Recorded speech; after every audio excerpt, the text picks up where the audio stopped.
Hey guys, welcome to Cricket Fanatics magazine, and today we're going to be discussing second test between South Africa A and West Indies A, day one, and we're going to be going through what took place in the match and areas of concern, positive parts of it, and everything that has to do with a particular game.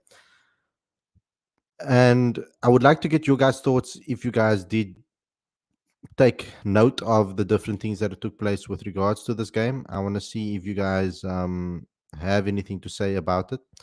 I think it is very important that we discuss it, and I think it's very important that we talk about the points that make sense and the points that are important when it comes to this particular match. But before we get going, before we get started, I would just like you guys to please subscribe to the channel, click that notification bell for all future videos. Um, and also, I would like you to download the latest issue and subscribe to Cricket Fanatics Magazine monthly. Every issue is 100% free, straight to your inbox every month. The link is on the screen as well as in the description. So without further ado, let's get straight into today's video. As we said, we're going to be discussing everything that has to do with South Africa A versus West Indies A, day one of the second unofficial test.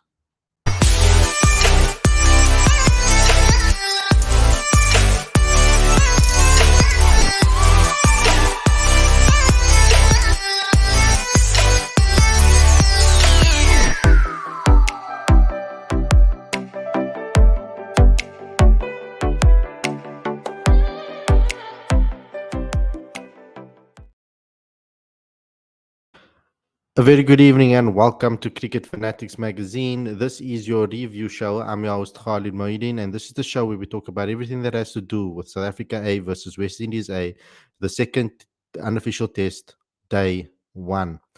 So we're going to start off with the what happened in the beginning of the match before the match started. Of course, the toss, which I think played a big part today with regards to the conditions. It was a little bit overcast, and the West Indies wanted to take advantage of that by electing to bowl first, and they did seem to to make it quite difficult for South Africa to get settled in.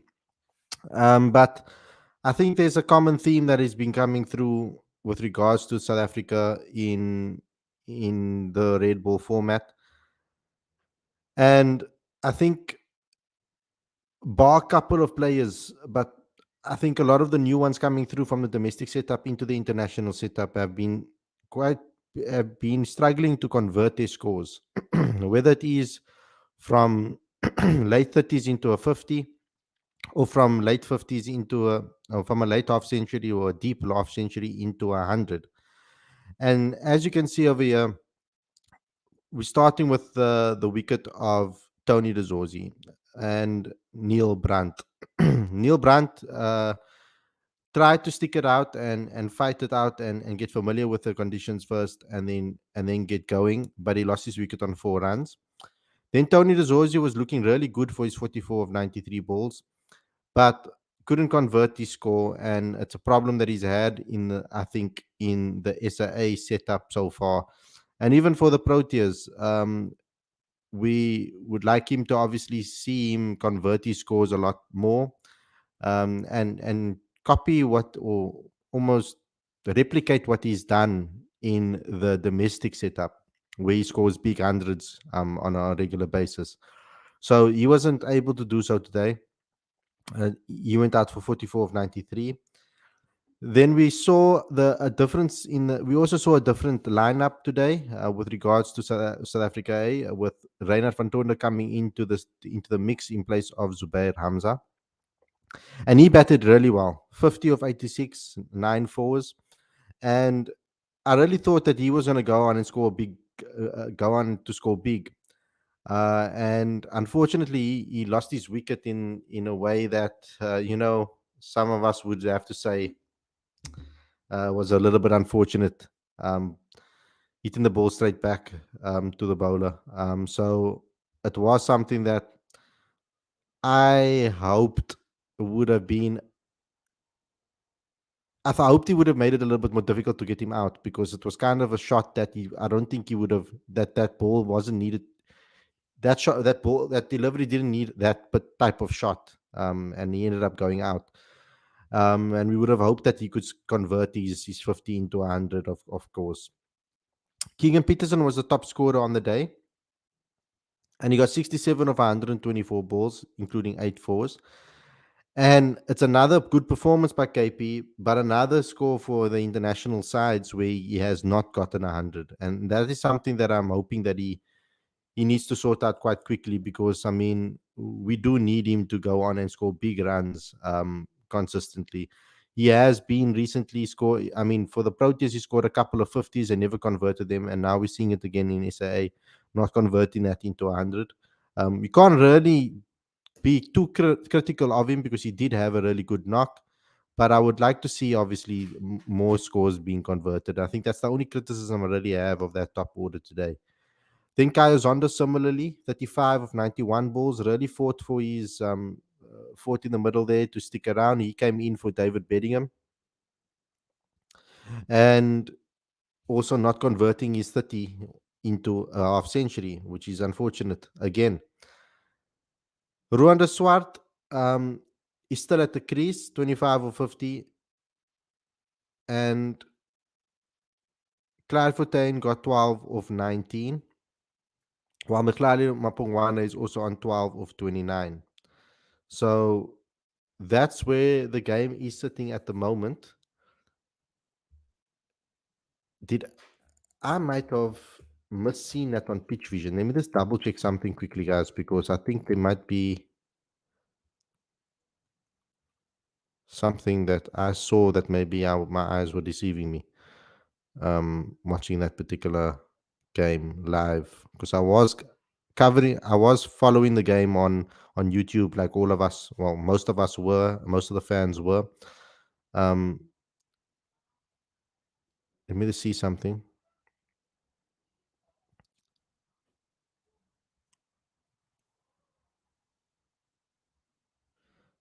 It's just taking some time to load, guys.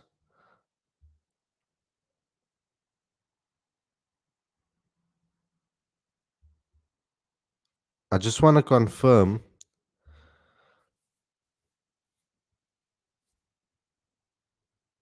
Okay, never mind. For some reason, I saw towards the end, I saw Clyde Fontaine. I don't know why. Okay, but at least Rwanda Swat that is still around. And it's a big opportunity for him as an all-rounder to show his capability. And Miklali Mapungwana to show what he can do with the bat. They ended the day on 266 for 6, South Africa. And I think that is a good position to really go tomorrow and try and score. My instructions probably would be to go in there and score quickly, as quickly as possible in the first session, so that they can send West Indies into bat 3 sessions left of the day and try to bowl them out. I think that would be the mentality and approach that South Africa need to take when it comes to this match. With regards to the West Indies, they bowled. I think they bowled really well to restrict South Africa and to pin them back to an extent, getting wickets when they needed to at pivotal times in the game. Shamar Joseph with 239, 2 of 39. Jay McAllister of 2 for 64. Kevin Sinclair 2 for 53. Those were the wicket takers on the day for South Africa. 6 wickets that fell on the day. So when it comes to the second day, I would like I said, to see South Africa really take the attack to the West Indies, put the pressure on them, try to score as many runs as possible, try to score 40, 50 runs quite quickly in the first session, I would say, and that would put them in a very decent position going into the rest of the days. So that's the summary of day one so far. Let me get into the live chat and see what you guys have to say. Lawrence has commented. So he says, we have a problem of I think you mean converting in red ball cricket. Batters work hard to get to the first 50, but as soon as that goal is reached, it seems the next 50 runs seems a stretch. Lack of batting mentality. Let's look at KP, 29-year-old, 10 years of domestic cricket experience, yet he still struggles to convert. That's an issue that we can't ignore anymore. Also struggled since that India's 2021 India series.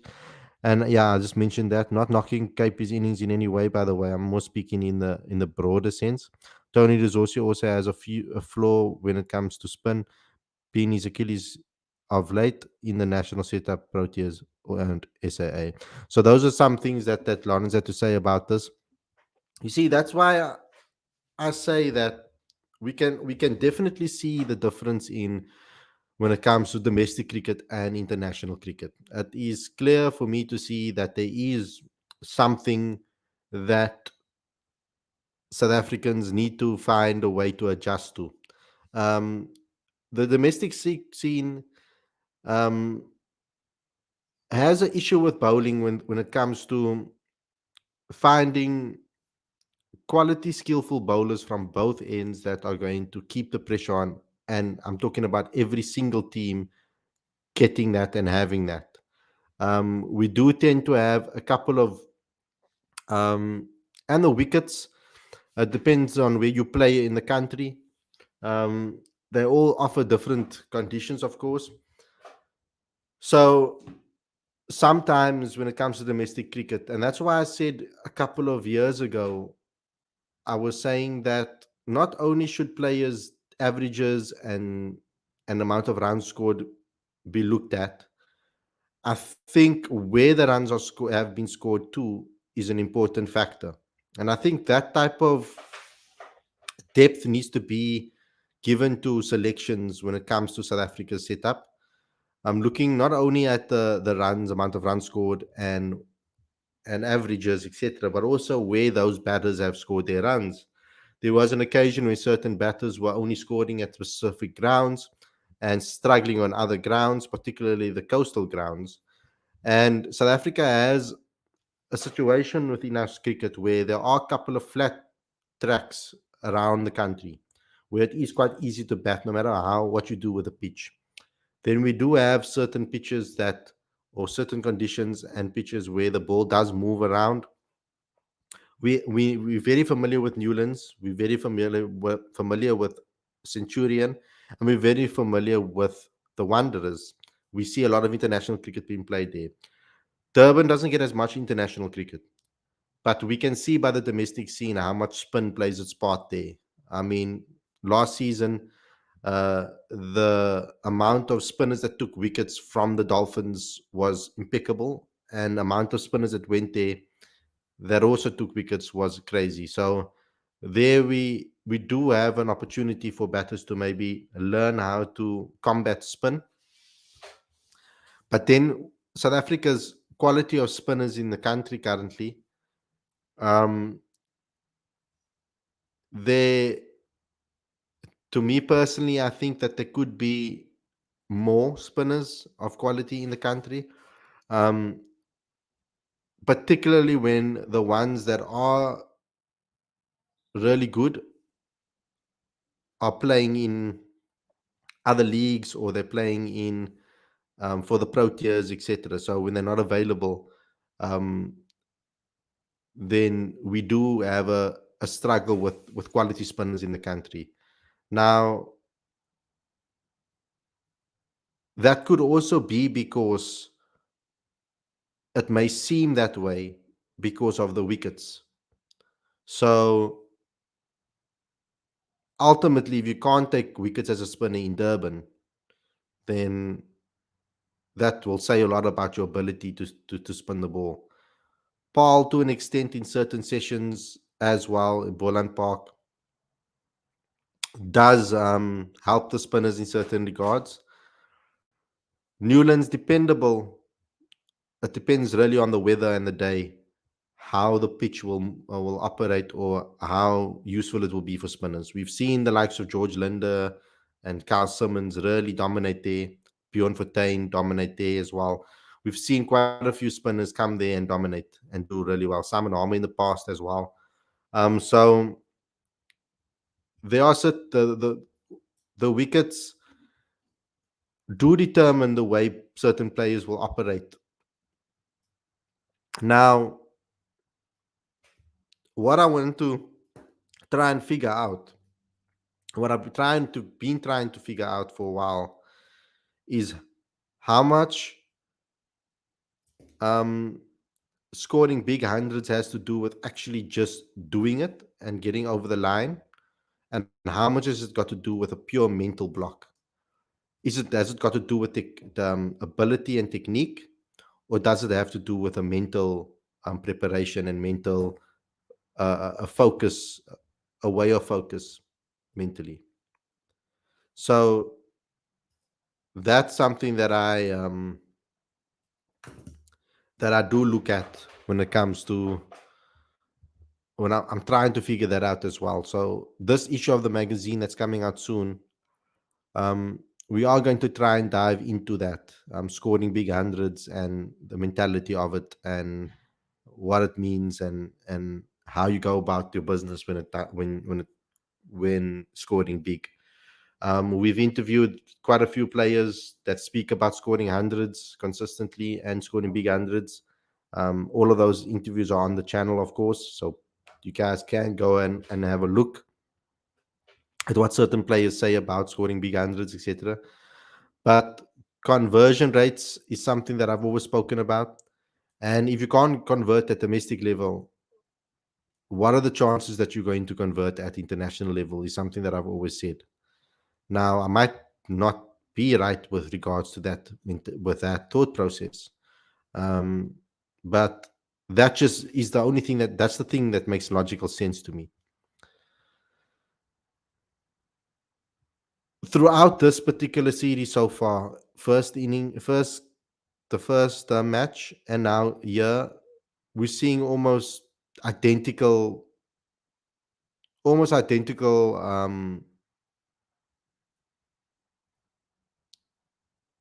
narratives with regards to the batters.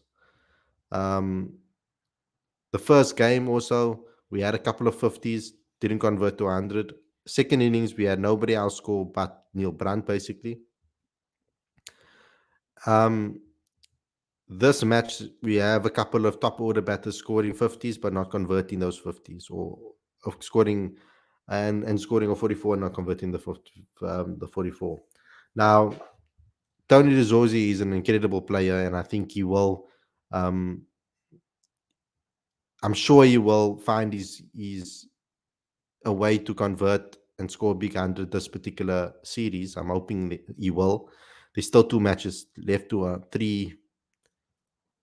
There's still 5 innings left of this particular tour, so there is still ample time for him to really show that. Lawrence says on Zondo, don't you think it would have been a wise to give Bellingham another go? In my opinion, the only reason why Zondo is still part of the setup is because of that New Zealand series. Don't think that's enough for me. Um, I was a bit surprised that Bellingham didn't play again because I thought that Bellingham would play majority of the games in this particular series. Um,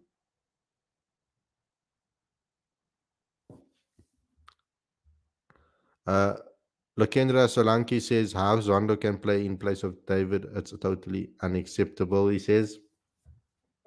Yeah. Um, Out of the selection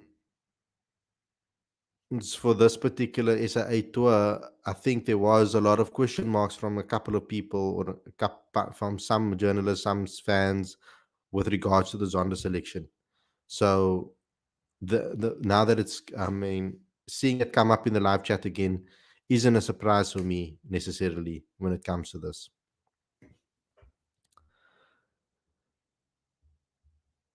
So when it comes to to day two, day one's the reviews are always very difficult to do because generally speaking, not a lot happens, and you try to speak about it as in depth as possible. But today it has been pretty straightforward when it comes to that.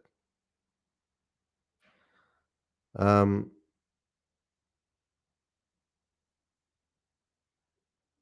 I just want to see if there's anything else that broke in the time that I've been live.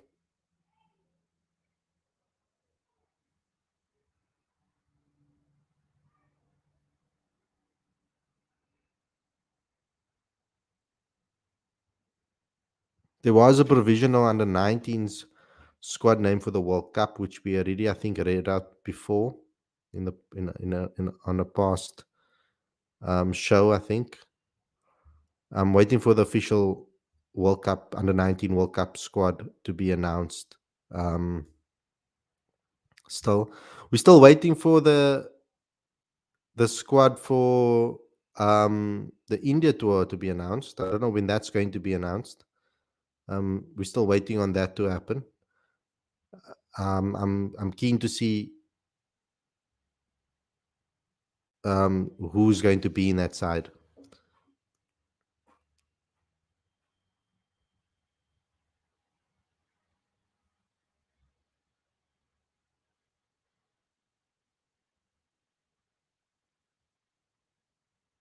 Yeah.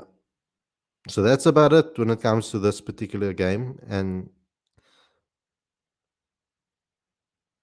there isn't really much else when it comes to this particular show to really go into from a news perspective either. And I think that's the first time that's ever happened on Cricket Fanatics Mag, where there isn't really much to talk about. We do start 4-day cricket this week. There's going to be some 4-day fixtures, as we know. Um, I think the biggest match probably will be the match that's happening at Newlands, and that's between Western Province and the Titans. I think that's a big game. It always is a big game. It's always an exciting game. So that is something that I'm looking forward to because I'm going to watch it live. The Rocks will play the Dolphins in Borland Park in Paarl. So that will happen from Thursday till Sunday. There'll be a match. I'll probably be going heading that way for one of the days. So I'll see which day it will be. But Western Province and the Titans is happening at Newlands as well. Then Thursday, um, the same day, 30th, it starts at Thursday, all the games. The Warriors will take the line on the Lions at St. George's Park. And then Northwest Dragons will take the Tuskers at JB Moss Oval in Potchefstroom in the next match. So those are some fixtures that are happening this week that we can all keep an eye on. Lawrence says 2 weeks from 2 weeks put from the 2 weeks out from the India series, so maybe we'll hear something next week. Yeah, probably. Really hope to see some good surprises in regards to the squad. I'm very interested to see what happens with that squad. Um, I'm hoping that we see the likes of Donovan Ferreira in that team. Um, I'm hoping that maybe some extra younger guys will get an opportunity now to showcase what they can do, especially against a very good India team. If India do pick a very, very strong side, um, they're currently playing against Australia. uh, so that's going to be, at least they're going to be coming off some T20 matches. So once again, we're playing a team that's going to probably be have some momentum.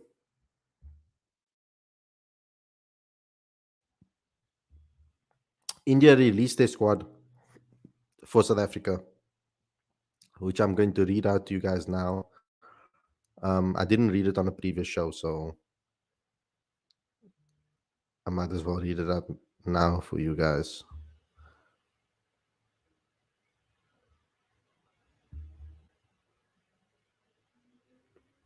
So where is it now? I had it in front of me. So the openers are Rohit Sharma and Shabnim Gill. Middle order Virat Kohli, Sheresh Iyer, Surya Surya Kumar Yadav or Sky. Surya Kumar. I've always struggled to say his full name. Surya Kumar. Surya Kumar. Sky Yadav and Rinku Singh. KL Rahul, Ishan Kishan, Ravindra Jadeja, Aksa Patel, Jasprit Bumrah, Ashdeep Singh, Avesh Khan, Umran Malik, Kuldeep Yadav. So it's a very strong squad, of course, that they are going to be. Why not do so? You want to get as much momentum as possible with regards to leading up to T20 World Cups, etc., and giving them the best opportunities. With the likes of Riley, Shamji, Maharaj, Brevis, etc., all in Dubai for the T10 series, it will be interesting to see if they will get picked for the India series. I'm sure they will. Yeah, I don't. I'm not a fan of this T10. I think it's a bunch of rubbish. I don't know why they have it. I don't know why they've created it. T20 is short enough for me. I know it's probably a major money making scheme, and that's the reason why they've created it. But I do think the T10 is a waste of time. Um, I mean, the game is over before you can really blink. So I don't really like the T10. I think it's not cricket. Um, in my eyes at all. I mean, even T20 is stretching cricket as much as it possibly could. So for me, it's not for me. So we can wait and see because South Africa's T20 side, if they pick correctly now, we have a new captain, of course, with Aiden Markram. So we're not going to see probably Pavuma in the mix. And in T20 cricket, I've said that there are better players than Temba when it comes to the T20 game in South Africa. So I would like to see us go the Riza Hendricks route, and Quentin de Kock still available for T20s. So it's not like we're not going to see him around. So that's still an option. So Quentin de Kock and Riza Hendricks to open. Riley Rousseau at 3, Aiden Markram at 4, Klaassen and Millis 5 and 6. I mean, they're great T20 players as well. And then we're going to see our all-rounders, who we're going to pick with regards to that is going to be interesting. I would like to see Donovan Ferreira in the mix at 7 and Marco Janssen at 8. And then Anas, but I don't think he'll be ready for the white ball. Hopefully for the red ball, I'm not sure. But then Gerald Kutsia and KG Rabada, Gerald Kutsia, and a spinner. So those are all great options, I think. And for me, Shamsi and Bjorn, Keshaf in T20 cricket, I mean, for me, utilizing Keshaf in T20 cricket is a little harder than I think in other formats. I think ODI and 50 over cricket, ODI and Test cricket is his format.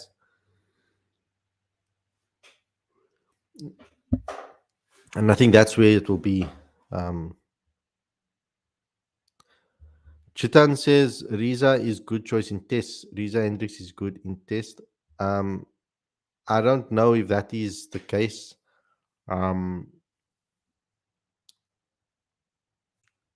Riza hasn't played Test cricket in forever. And you don't often see him play 4-day cricket either because he's always part of the Protea side's white ball games. So he barely plays 4-day cricket either there. So these are a bit difficult. So Raj says David Benningham deserves the proper opportunities, man. And I'm sure he'll get more opportunities in this particular series. India's squad is not released. It's only squad that is predicted. Okay, cool. Thank you for that information. I searched it, and that's what I found.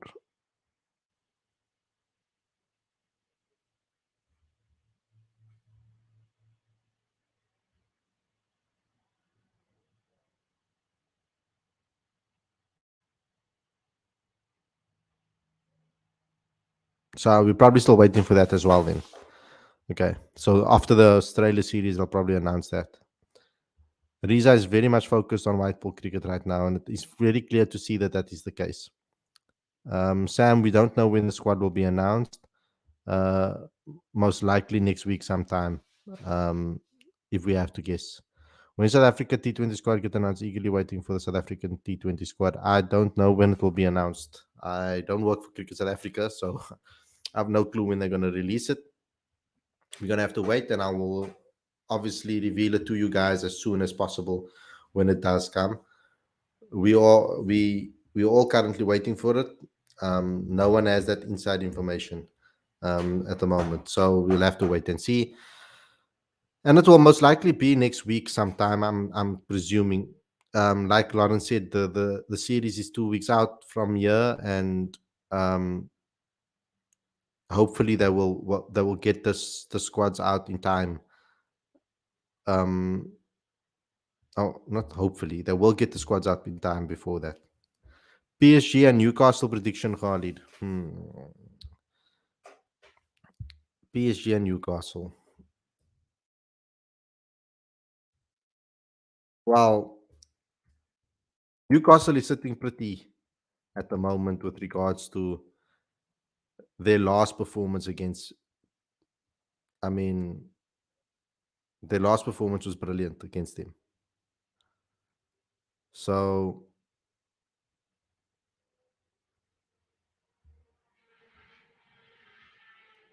for me, I think it will be because PSG is playing at home and they have to win to top the group.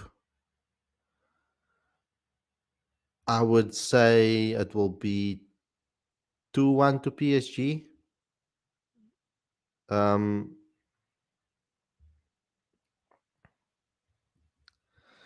I know I know they shocked PSG in the last game, beating them 4-1 at St James's Park. But I do think this is a different ball game at the moment. I think going to Paris, and I think now that PSG has seen them and seen what they can do, I think that they will be ready this time around. So I think like a 2-1 victory for PSG. This is real problem for scientists that those who got start cannot convert into big hundreds. Yep, I've said that. That was the main thing about the team. I mean about the show early on. T20 World Cup is around the corner. South Africa's main focus should be on bold, proper match winning squad up for T20 World Cup. I agree with you. Sam Khalid's Brevers got selected for T10. Is he playing? He did get selected for the T10.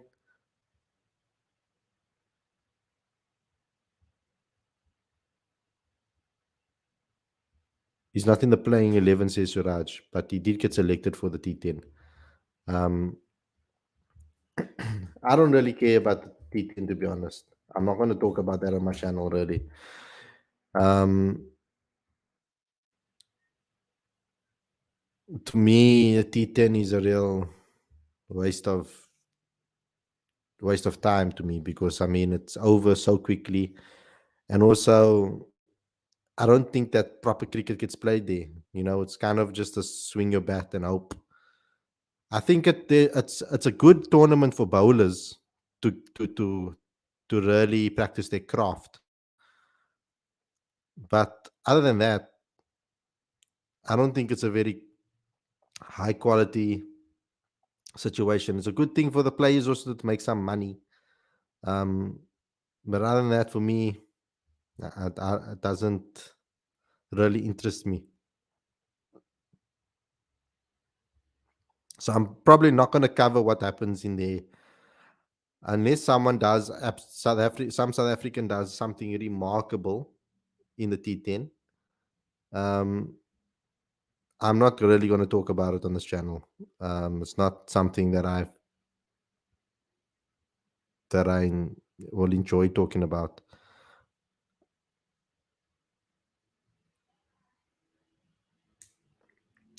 Like I said, I'm a purist of the. I like proper cricket. Test cricket is my favorite. Still, 4-day cricket and Test day cricket is still my favorite. The thought processes behind everything, the the thinking, the strategy, all of that. Ayanda says Reynard van Tonde batted like a champ. Yes, unfortunately gave his wicket away.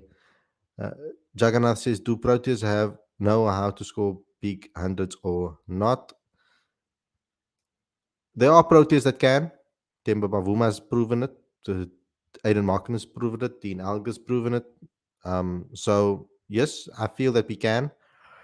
The new Proteas, I think, are still. I'm sure that Coach Shukri Conrad will get it out of them and work on it, and make sure that he can help these players get there to that level that they need to get to. I have a lot of faith in his coaching ability and the way how strong mentally he is and the way he works on players' mental strength. So for me, I would like. I'm hoping that it will. These players will develop nicely. I'm really impressed with Reina Fantonde. He plays with so calmly. Sessa needs to select him against India series. Van Ronde is really play like a young Kane Williamson. Lawrence is only 60 20s before the T20 World Cup. Quite surprised by that, especially with it being a World Cup cycle. It is somewhat surprising, but I think it's because of also the ODI World Cup that just happened now was quite tedious. Um, so and they're playing Test cricket, so in between. So and a lot of those players that are part of the T20 squad are also part of the Test side. Um, so that is something. Like the captain, for example, is part of all three. But I would have liked to play a little bit more. Issa should now play and find a good all rounder in between Mulder and Swartz. The Swart. Our T20 side is, however, very much settled, so that from that point of view, we should be fine. Sharaj says Sam Mulder, the Swart, Forrester, these are proper, genuine batting all rounders. Ayanda says KP has an issue of converting once he gets KP gets has an issue of converting once he gets to 50. We've seen this now more than once for international sides, whether it be SAA or whether it be um, South Africa. Van Tonder got off the mark with his 26th ball, yet went on to bat beautifully. SA20 will be a good practice before T20 World Cup for South Africa. I forgot about that as well. We also played T20, SA20, so that will also be a nice momentum builder. Not happy with Zondo gets selected always, whether Proteas don't have any other black batters in the entire circuit or not. There are certain players that I thought could have been picked ahead of Guy Zondo. We've mentioned this when the squad was selected. Keegan hasn't shown his class after India series. He really needs to step up and make big tons. Also, to be noted, those Windies bowlers are quality. They are very talented. Uh, we can't deny that as well. But I do feel that South Africa can find ways to try and convert. That's something that we need to do. We need to work on that. When his first match versus India, um, first match versus India is on the 10th of December. For the India series, KP needs to bat 3 or sit out. Rudy second over Zondo. Is India A series planned? There's a plan for it, yes, but I don't know if it's been confirmed. Well, Brevis will play for Titans in the upcoming match as he selected for T10. If they call him, he have to go, I think.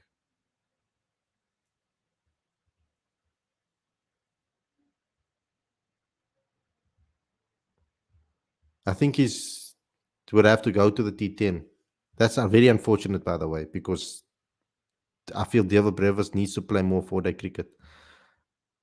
I would have picked Sonakwani ahead of Zondo, to be honest. At least we will look ahead to the future with that selection. Sonakwani, like I said, yes, I said on the previous show, I mentioned Sonakwani, but Sonakwani is a top order batter,